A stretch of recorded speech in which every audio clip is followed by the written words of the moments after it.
Haleluya. Haleluya. Leo, jioni ya leo, nataka tujifunze mambo mengi. Kutumia maandiko takatifu, tutakwenda kujifunza mambo muhimu. Mambo haya hayahitaji hata D mbili wala moja. Hapa hata bila D, ukiwa na E utakwenda kunielewa. Basi tuangalie katika vitabu ambavyo kwamba tumepewa.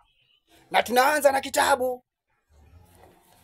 Kitabu hiki ni kitabu cha Ruto. Msomaji, tusomee katika kitabu cha Ruto. Mlango wa 2022 mpaka mlango wa 2032. Ndiyo, ukiona mtu akona milango mingi kiasi hicho, anajitambua mambo mengi sana. Ndiyo, ukifuatwa na mlango huu, unatoka na mlango mwingine. Kwa hiyo mlango wa 2022 mpaka mlango wa 2033. Maanisha 33. Kitabu cha Ruto. Msomaji, tusomee. Cha Ruto kinasema. Inasemaje? Inasema. Ndiyo. Niiteni majina yote. Niiteni majina yote. Anasema mumuite majina yote. Anasema mumuite majina yote. Yaani mnaweza kumuita majina yote ambayo kwamba anataka, ama nyinyi mnataka. Mumuite kwa majina yote. Endelea. Muniite Kasongo. Anasema mumuite Kasongo. Zakayo. Mumuite Zakayo. Herode. Mkipenda Firauni. Na hata mumuite Firauni. Lakini nini? Endelea. Lakini nini? Nitazidi kuwapa maendeleo. Tulia.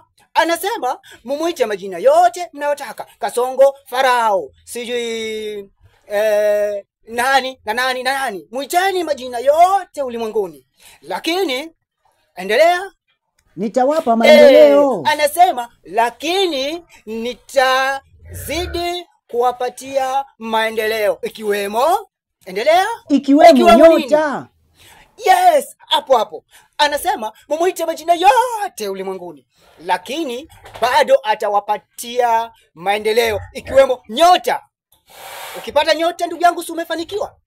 Wengi maisha yao haendelee kwa sababu hawana nyota. Sasa kuna nyota fund. Mkipata nyota fund, si nyota mmefanikiwa? Vijana, wajibikeni. Anasema endeleeni kuniita majina yote, lakini sitosita kuwapa nyota. Na hiyo ni nini? Mlango, rudi nyuma kidogo kwenye mlango wake wa kutoka nje, akienda msalani. Nisomee hapo. Anasemaje? Na hiyo ndiyo. Anasema na hiyo ndio nini? Uzalendo. Unanielewa? Anasema hiyo ndio uzalendo na demokrasia. Malizia. Na demokrasia. Sasa tumesema tunaangalia vitabu viwili takatifu. Tumetoka katika kitabu cha Ruto. Tumemsikia bwana huyu kutoka kule mataifa ya Ulaya alivyotuambia.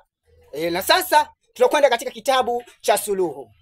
Hicho ni kitabu cha Suluhu. Ukisikia jina Suluhu, ina maana hapo ndio kuna suluhisho. Kila kitu kinapatikana. Yaani ni suluhisho la kila kitu. Tusomee bwana msomaji. Kitabu cha Suluhu. Kitabu cha Suluhu. Soma mlango wa kwanza hadi wa mwisho. Ndiyo, mlango wa kwanza hadi wa mwisho. Ina maana kwamba huyu mlango wake ni mmoja tu kwa sababu ya matendo yake. Ni mmoja tu, kwamba unaingia na huo, unatoka na huo. Sasa wakikuzingira watu hakuna kwa kutokea. Sasa ndio tunawaambia kwamba unatakikana uwe na milango mingi. Tusomee bwana msomaji. Anasemaje? Siku hiyo. Anasema siku hiyo. Umemwelewa? Siku hiyo. Siku gani? Tarehe 9. Anasema siku hiyo tarehe 9. Umemsikia vizuri kabisa. Siku hiyo tarehe 9. Tarehe 9 ni siku gani? Tumsikize. Endelea. Jumanne. Siku ya Jumaa. Jumanne. Tarehe 9 itakuwa ni siku ya Jumaa. Endelea. Itakuwa Disemba. Anasema itakuwa ni Disemba. Kumbe tumeona kwamba siku hiyo ya tarehe 9 itakuwa ni Disemba mwezi wa 12. Tunatangaza harusi? Hapana. Hapa tunatangaza Krismasi? Hapana. Tunatangaza nini? Msikie bwana msomaji, tusomee, endelea. Itakuwa ni nini? Itakuwa ni siku ya tarehe 9 mwezi wa 12. Ni siku gani? Maandamano.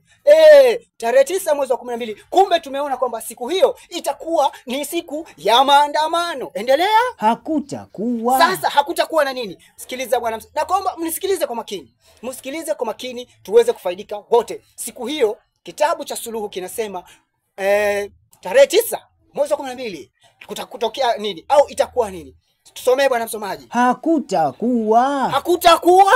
Anasema hakutakuwa. Hapa anasisitiza msemaji. Hakutakuwa na nini? Hakutakuwa na nywinywi wala nywinywi. Yes, hakutakuwa na nywinywi wala nywinywi. Unasikia? Amesema siku hiyo hakutakuwa na nywinywi wala nywinywi. Bwana msomaji, endelea. Bwana mchungaji. Ndio bwana msomaji. Unayaona maandiko? Nayaona vizuri maandiko. Soma mwenyewe, mimi sina wakili na kwanza watoto wangu bado ni wachanga kiunoni.